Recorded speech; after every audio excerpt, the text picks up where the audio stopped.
आवा भैया आवा, 100 रुपया में नौकरानी ले जा, घरे कुल काम करावा। आवा भैया आवा, 100 रुपया में नौकरानी ले जा, घरे कुल काम करावा। 100 रुपये में? हाँ चला। अरे हमरे रहते कैसे तोरे हिम्मत भई हो तू दूसर बियाह कैली है? अरे कौनो बात न जानबू न समझबू, झप धना से एक ही हाथे की जीभ निकाल देबू। अरे तोहे ज्यादा काम करे पड़त रहा ना, इना ते नौकरानी लेके आई बेटी। नौकरानी लेके आई है? अरे हमार बुढ़ऊ तू कितना नीक बाटा, ये हम सोचते ही रहे हैं। हे जा तू कुल घर काम करने हो, जा जा जल्दी जा। अब हम ये काम किया है।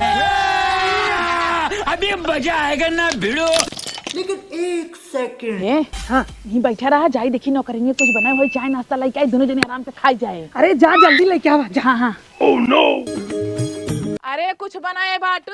ए नौकरानी सुनत ना यू का? अरे मोरे माई रे माई, अरे हे बुढ़ाऊ हम तो लूट गए, बर्बाद हो गए, कुल लूट के लेके चली गई, घर में बटबो ना की। कुल लुटाई क्या? हाँ कुल एकदम सामान छितरार में तोहारा कुछ के साथ ना ने। भले लुटाई भले। तू ही ने तंदी सच कह रहो, नौकरानी लेके आओ, नौकरानी लेके आओ, लेके आई दे नौकरानी, पूरा सब हट। अरे तो का हम कहे रहे कि चोर डाकू लेके आवा? नो नो नो नो।